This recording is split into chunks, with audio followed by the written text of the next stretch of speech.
Ladies and gentlemen, the President of the United States, Mrs. Nixon, and Superintendent Bemis.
Mr. President, we in the Utica community are honored to share with all of America the attention you bring to education here at Eisenhower High School on this historic occasion.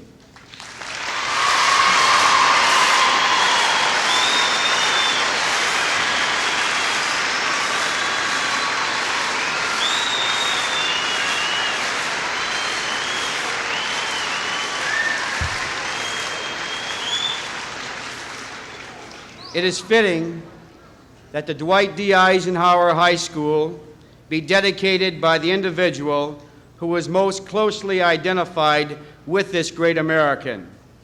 We all remember that Dwight D. Eisenhower, as president of Columbia University, focused the nation's attention on education.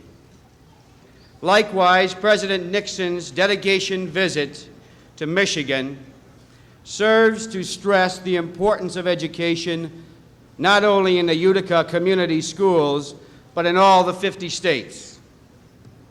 President Nixon's involvement in educational matters as a statesman is known to all. Not so well known, perhaps, is the fact that both the First Lady and their daughter, Julie, share his deep commitment to education, for they both have served as teachers.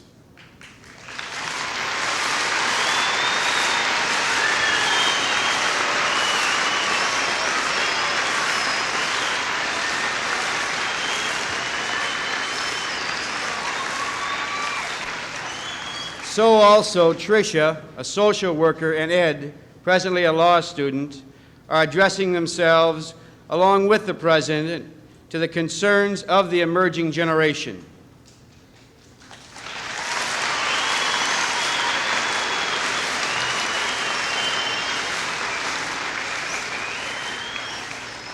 Today, the President honors not only the Utica Community Schools, but all of education by his presence here. I am certain that the President's remarks to you, the parents and students of Eisenhower High School, will be long remembered not only by you, but by the entire nation. This occasion, being the recognition of our community's support of youth, it is appropriate that a member of the student body complete this introduction. Sue Jarzinski, please come forward and share this honor.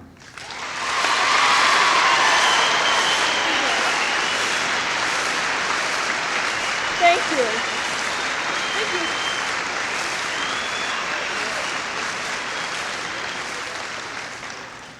Superintendent Bemis. As a proud representative of Michigan's youth, it gives me great pride to introduce to you the President of the United States.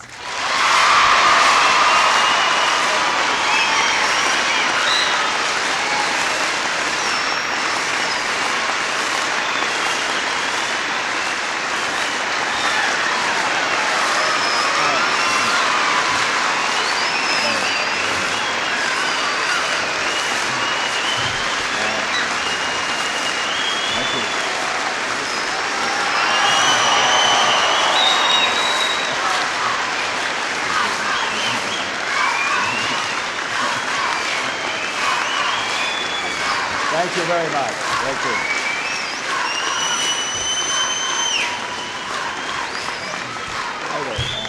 Thank you very much.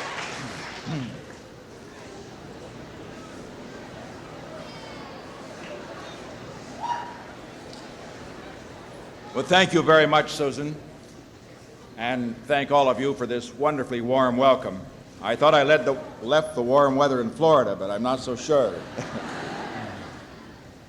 Outside, incidentally, I think listening on the public address system are even more than are inside. And my wife and I are very, very flattered that so many of you would welcome us on this occasion, an occasion which we want to share with you because it's a memorable one in terms of the dedication of this school to General Eisenhower. And participating in that dedication ceremony, we would like to have the president of the senior class. And it's Bill, we get his name here. That's right. That's right. Bill Hellebuck, right? Right.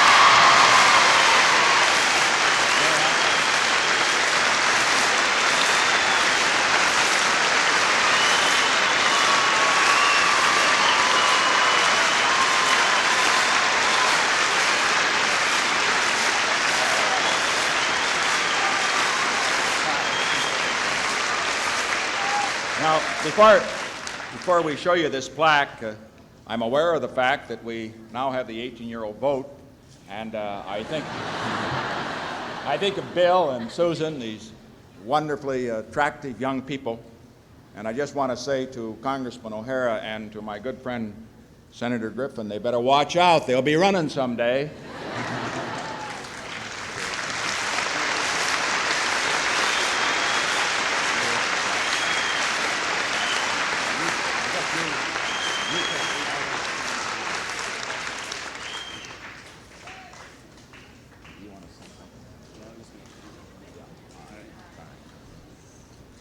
On behalf of the entire student body of Dwight D. Eisenhower, it gives me great honor in being able to say, thank you, Mr. President.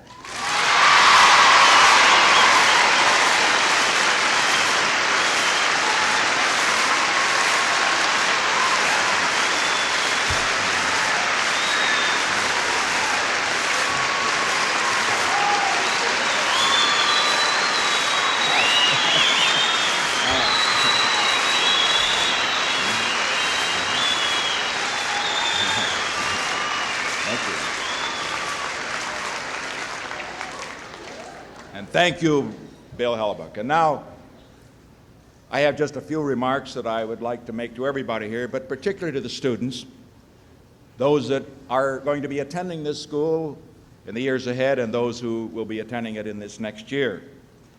Occasions like this are ones in which it's quite difficult to find the right words, particularly when a school is named for one of the very great men of our time. Now, the usual thing that you do, of course, is to talk about the man. But everybody here knows about General Eisenhower, that he was the man who led the forces of freedom to victory in World War II, and then was President of the United States, who ended one war and kept the peace for 8 years. We know of that. We know of his background and also of his great service to the country after he left the presidency. And I'm not going to go into that for another reason. I'd like to tell you a little story about General Eisenhower. As I was trying to think coming over here in the plane what he would have liked for me to say, I remember a conversation I had with him very early in his presidency.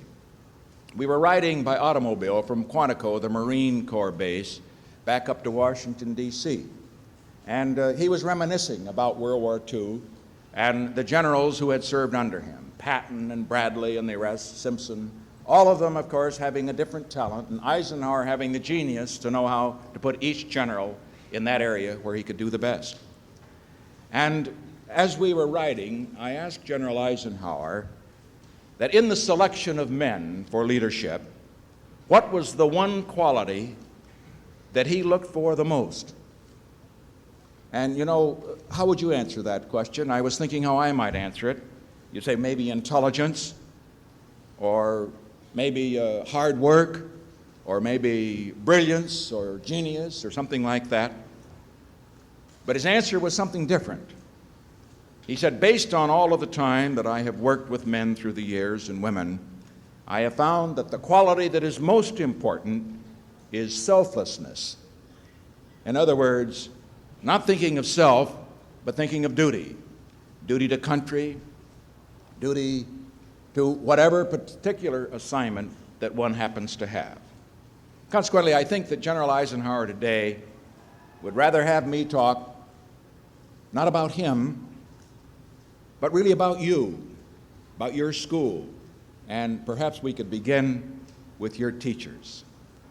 When he returned from Europe, as you know, he ran for President of the United States. Politics was rather difficult for him, and particularly his first speech he made in Abilene, Kansas, where he'd grown up. He went back to the little high school that he had attended, and his first words were, "I thank you humbly for your teachings." He was referring, of course, to that small town, which, like this, perhaps this is a bigger town than Abilene. There was a high school, there was a community, there was a strong feeling of community pride, there was a church, which of course he had attended. Many churches, of course, were there, but there was a very great loyalty to church and devotion, and also to school and community. But General Eisenhower said, probably speaking to teachers by that time long dead, he said, "I thank you for your teachings." And now, if I could personally reflect for one moment about your teachers, could I tell you something of the effect that they have? Mention has been made of the fact that one of my daughters is a teacher, that Mrs. Nixon was a teacher until I married her. I had to have somebody to support me when I was practicing law on that occasion. In any event,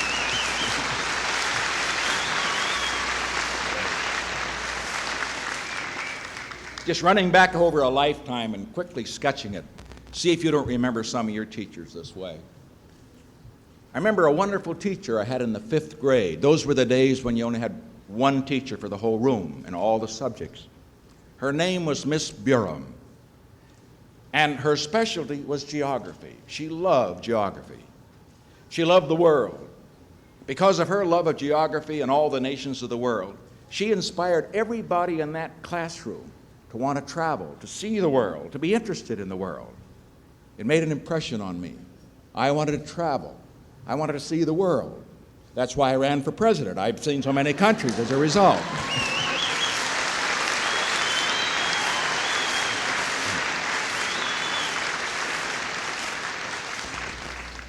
But it was part of the educational process. Far beyond that, the interest that was developed by a young student so many years ago came at that time. Then I remember another teacher in high school. Her name was Miss Ernsberger. She was tough, real hard. In fact, I found that my best teachers, looking back, were the ones that were the toughest. I mean by that, they graded the hardest. I didn't like the grades, but I have to say the teachers were pretty good because they made me work hard. And I'd like to say to all the parents, back up the teachers. They're usually right whenever they're handling problems.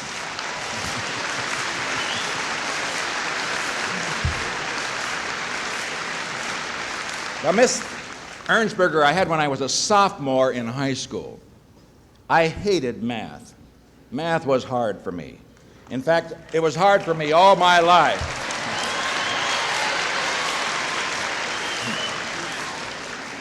I can never tell you how embarrassed I was. You know, when our children were growing up and going to grade schools, now and then, of course, my wife, Mrs. Nixon, having been a teacher, could help them a lot with their homework, but sometimes would ask me to help too, and I'd try.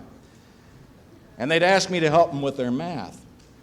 So I looked at the math book. It was that new math. I couldn't even learn the old math, let alone the new math. But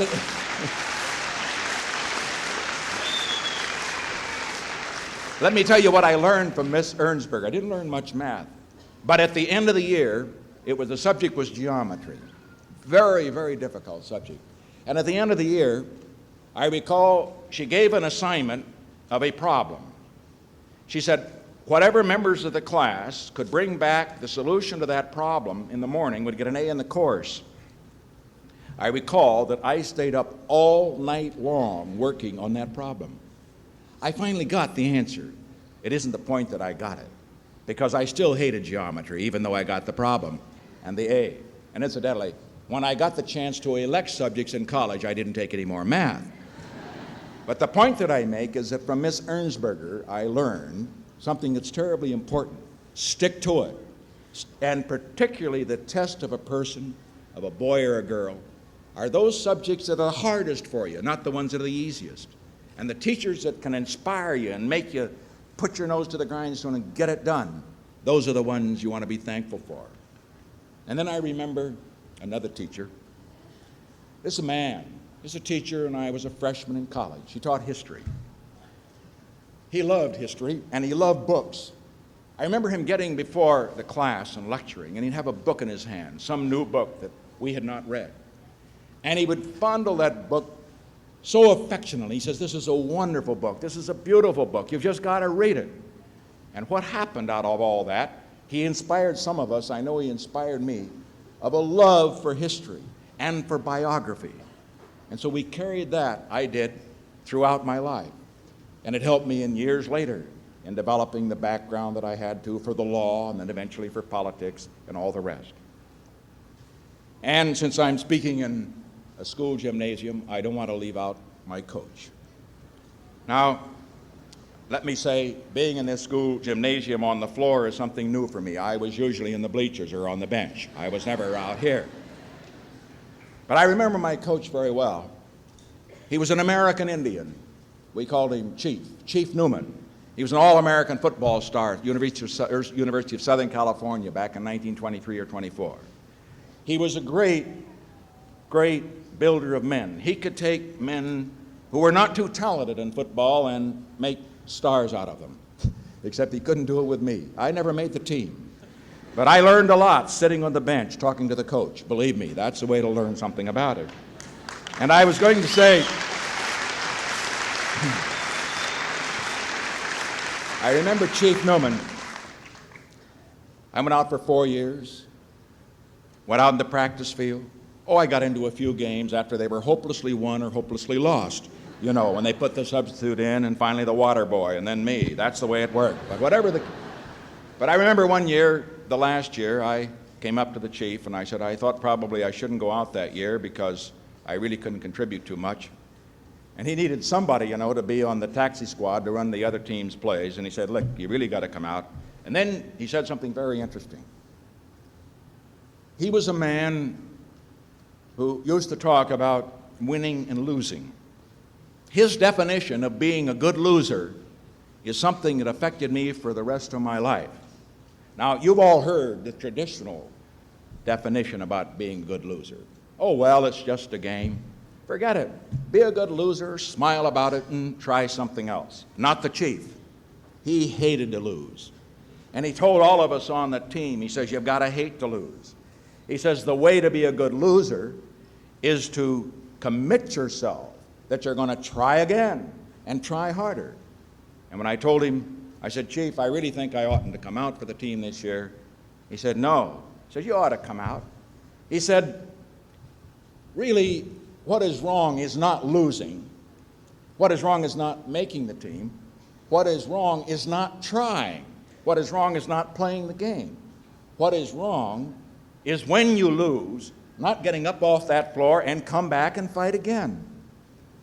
Now, out here in this audience, There are a lot of young people, grade school, junior high, high school. You're going to win some battles and you're going to lose some. You all aren't going to get into politics. Some will, and it's very hard to lose, and it's a lot of fun to win. I know, I've done both. And I can assure you, however, that in life it'll be that. Sometimes you will apply for a job, you won't get it, and you'll think it's the greatest setback. But just remember, it isn't losing that is wrong. It's quitting.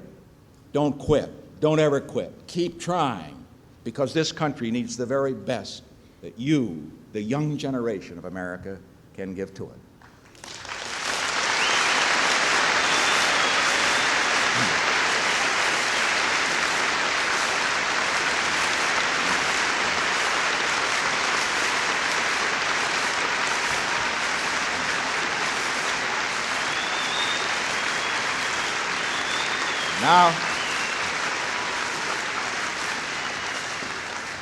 Now I want to relate all that to present day, shall we say, politics.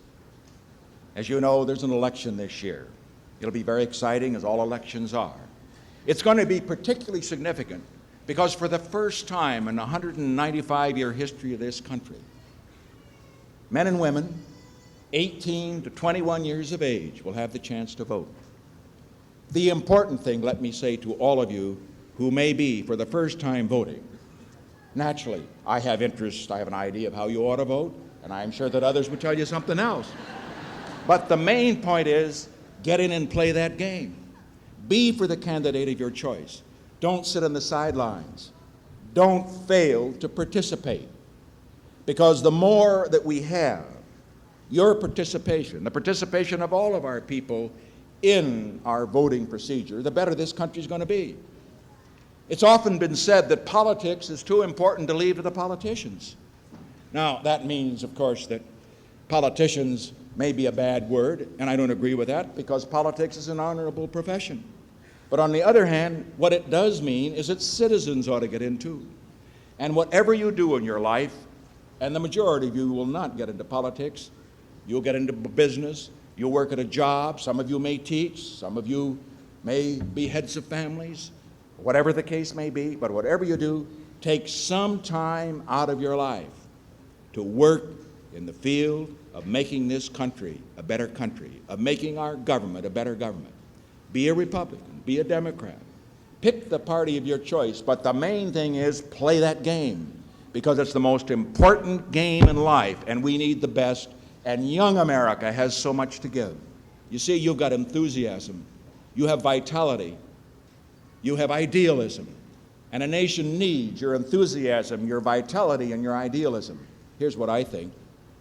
I think that when we look at that 18 to 21-year-old vote, for the first time they vote in 1972, that you're going to be good for America, because I believe in America's young people. I believe in you. I know your idealism. I know your enthusiasm. And I know that this country, which is going to be 200 years old in just 4 years, and that's pretty old, at that time will need an infusion of youth. We don't want to become old. We want to stay young. And the only way you stay young is to have young people participating in politics. So we want you, get in there and fight for the candidate of your choice. Will you do that?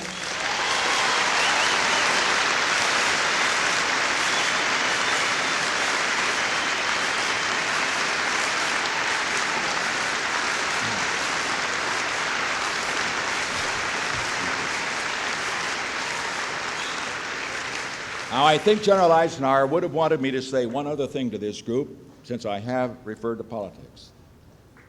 And I know that all of you will understand when I say what I'm just about to say this.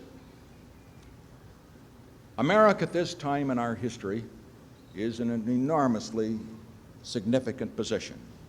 We think of the young America, 3 million people, weak, poor, but it excited the imagination of the world because it stood for something other than military strength or economic power. We think of the America today, a strong nation, a rich nation, the richest in the world. And America still means something more than military strength and economic wealth.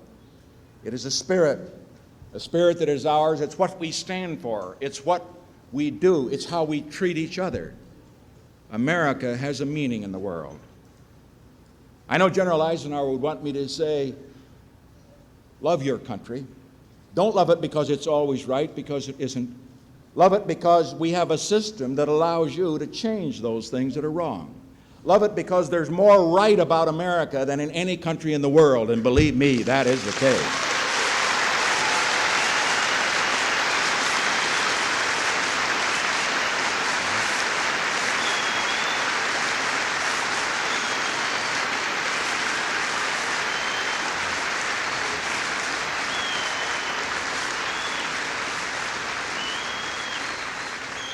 And in that connection, I know that General Eisenhower would want me to mention peace.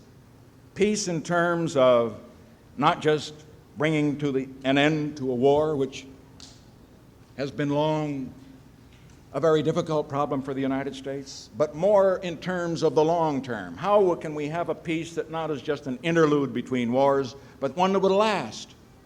That's why Mrs. Nixon and I went to the People's Republic of China. We cannot have lasting peace in the world, peace that you young people can enjoy, if 800 million people, 1/4 of all the people in the world, and incidentally, 1/4 of the ablest people of the world, are isolated from the rest of the world. We have to communicate with those people. Our systems of government are different. Their philosophies are different. But what we have to build is a world in which differences between government do not lead to a situation where people cannot be friends. And that's what we've done, and that's why we've opened the communication. It reduces the possibility, for example, of war in the Pacific involving perhaps the People's Republic or others. That's why we've gone to the Soviet Union. We've gone there and we've negotiated. We have very great differences. Our philosophies are totally different. Theirs is communist, ours is free. But we realize that we either have to learn to live with our differences, or our children are going to have to die for them. We don't want that to happen. And so that's why we've negotiated a limitation on nuclear arms. We've begun to negotiate it, and more, we trust, will come. That's why we've negotiated agreements that will peacefully settle some problems, and that's why we also have moved toward cooperation. Let me tell you one interesting thing about cooperation. We have a wonderful program in our country which has been supported by Senator Griffin, of course. I remember the leadership meeting in which he participated as one of the leaders of the Senate, in which we made the decision to go forward with the program on cancer. Congressman O'Hara, of course, supported it in the House of Representatives. It's bipartisan. Everybody is for it. We're spending $100 million to try to find an answer to cancer in the United States. Let me tell you something. When I was in the People's Republic of China, and when I was in Russia, I found leaders of those countries asking me about our program about cancer. Had we found something? Would we share it? And my answer was, we were making progress.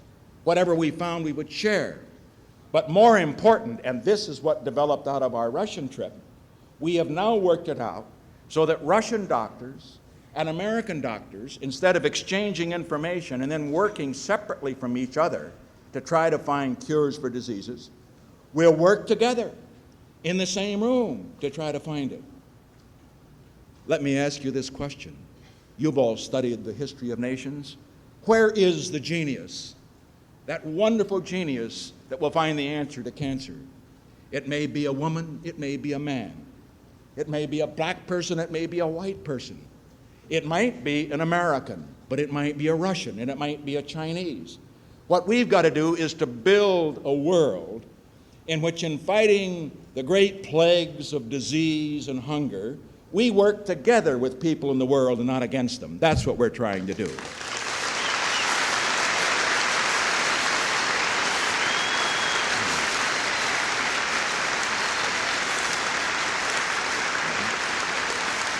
And now,